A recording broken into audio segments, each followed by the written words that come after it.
Hola a todos, en esta ocasión vamos a tratar el tema de diagramas de distribución. El objetivo de estos diagramas básicamente es mostrar la apertura y cierre de válvulas, ya sea admisión o de escape, en función del ángulo de giro del cigüeñal. Acá tenemos dos diagramas, a la izquierda el caso del ciclo ideal y a la derecha el caso del ciclo real. Si bien vemos que tienen cosas en común, también difieren en otras. Y bueno, ese es el objetivo un poco del video. Vamos a empezar con el caso ideal, el caso más fácil. Vamos a ver, acá tenemos cuatro colores distintos que se corresponden con las etapas que vimos del ciclo Otto.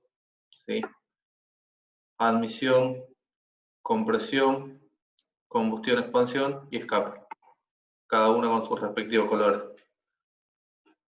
Tenemos los puntos muertos, arriba punto muerto superior, abajo punto muerto inferior. Acá tenemos el sentido de giro del cigüeñal. Bien, vamos a recorrer el ciclo, visto en este diagrama si se entiende cómo funciona. Obviamente el ciclo comienza con el pistón en el punto muerto superior y ambas válvulas cerradas. Ni bien empieza a bajar, se supone que instantáneamente abre la válvula de admisión. Mientras tanto, el pistón desciende hacia el punto muerto inferior, donde teóricamente cierra dicha válvula. Luego el pistón comienza a subir hasta llegar al punto muerto superior con ambas válvulas cerradas. Al llegar al punto muerto superior, termina la carrera de compresión. En el caso del ciclo Otto, tendríamos el salto de chispa y la combustión, y en el caso del ciclo diésel, se inyectaría combustible y también produciría la combustión. Debido a dicha combustión, el pistón va a descender, transformando el calor liberado por el combustible en trabajo mecánico, hasta llegar al punto muerto inferior, donde, como sabemos, se abre la válvula de escape de manera instantánea también, logrando así una caída de presión y al subir el pistón va a evacuar los gases de escape hasta llegar al punto muerto superior, donde vuelve a cerrar dicha válvula, comenzando nuevamente el ciclo con dos vueltas de cigüeñal, en el caso de un motor de 4 tiempos. Ahora vamos a ir a lo que es el diagrama del ciclo real, con una serie de diferencias que las marqué en rayado. Como ven ahí, tienen rayas tanto en color celeste como en color rojo. Empecemos a ver un poquito de qué se trata esto. Y acá marqué una serie de ángulos que son el ángulo A, el D, el E, el B y el C. Como vemos, en el caso del ciclo ideal, comenzábamos el ciclo con el pistón en el punto muerto superior y ambas válvulas cerradas. En el caso del ciclo real esto no sucede, sino que la válvula de admisión va a abrir un cierto ángulo antes, que es este ángulo A. ¿Para qué se hace esto? Básicamente para que cuando el pistón comience a bajar desde el punto muerto superior, la válvula de admisión ya esté abierta y esto mejore el llenado del cilindro. Cuanto más RPM tenga el motor, es conveniente que ese ángulo sea mayor. Ese ángulo anda en el orden de los 10 grados aproximadamente. Seguimos con la carrera de admisión, ¿sí?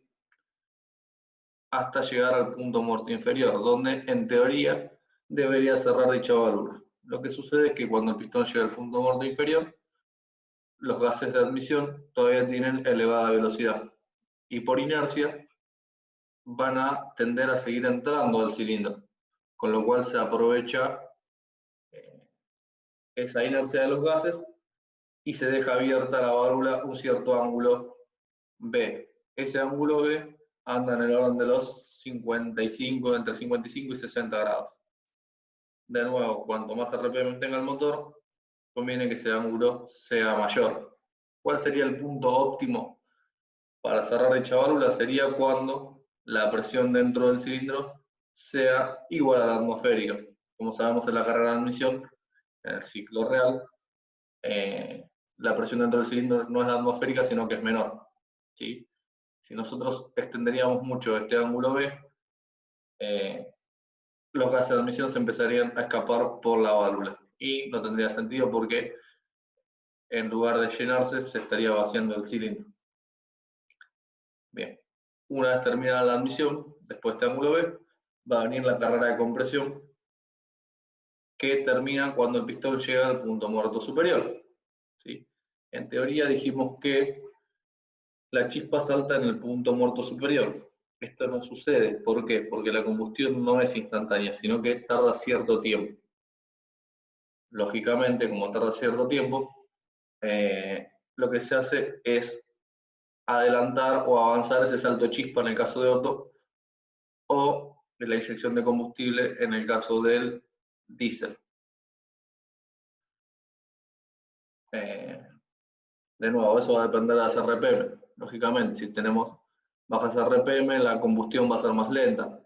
Si tenemos altas RPM, la combustión va a ser más rápida. Entonces, este avance de encendido o de inyección va a depender básicamente de esas RPM. La idea es que cuando la combustión esté en su punto óptimo, el pistón esté en su carrera descendiente. Por ejemplo, si avanzamos mucho este ángulo, va a suceder que la combustión va a estar en su punto óptimo cuando el pistón esté subiendo.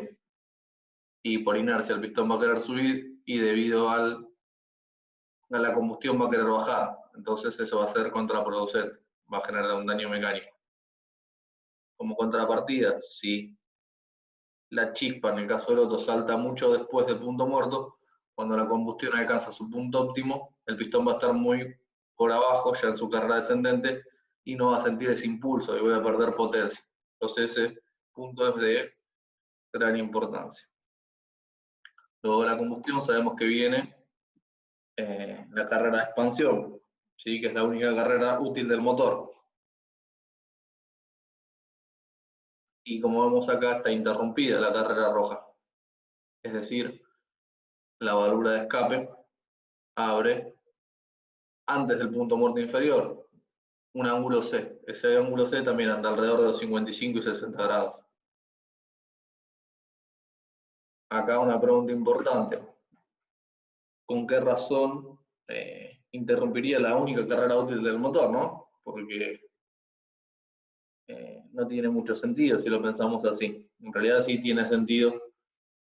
La idea de esto es abrir la válvula de escape antes para disminuir la presión del cilindro y que cuando el pistón suba no sienta tanta resistencia que sí la tendría si abriría como en el caso del ciclo ideal en el punto muerto inferior, ya que la presión es muy elevada. La idea de esto es abrir la válvula de escape antes, de manera tal que cuando el pistón empiece a subir, la presión dentro del cilindro se acerca a la atmosférica y no le presenta resistencia al subir. Es decir, esa resistencia que evito es mucho mayor a la potencia que pierdo en la carrera de expansión, con lo cual salgo beneficiado.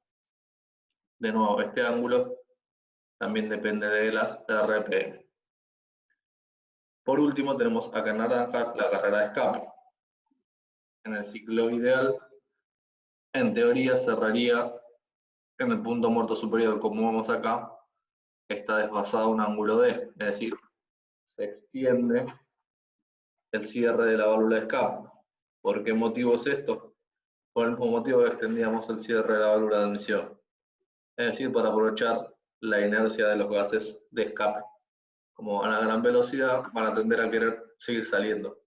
Y la idea es vaciar el cilindro para poder llenarlo cuando se reinicie el ciclo con mezcla fresca o aire, en el caso de un diésel, ¿sí? Y reanudar el ciclo.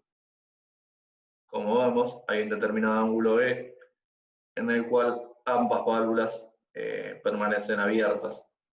Este ángulo es el ángulo de cruce, solape también se le puede llamar, depende del librito que leamos. Y ese ángulo va a depender también de las RPM. Cuanto mayor sean esas RPM, mayor va a ser ese ángulo de cruce para obtener un mejor rendimiento. Cuanto menor sean las RPM, menor deberá ser ese ángulo para conseguir igual rendimiento. Bien, espero haber sido claro. Y la próxima seguiremos avanzando con el contenido de la materia.